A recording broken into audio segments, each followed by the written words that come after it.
To utilize the Buy Now, Pay Later feature, start by finding a product you wish to purchase using this payment method. Visit a specific website, which can be accessed via a provided link, to view a list of stores that currently support this feature.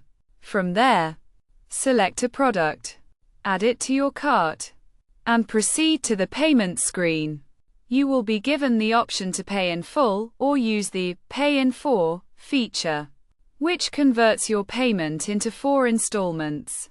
Choose this feature and click the Pay button to initiate the approval process.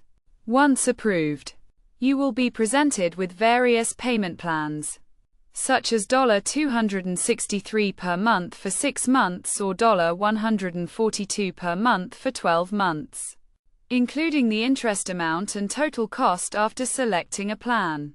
Make the payments on time by clicking the Make Payment option before the due date.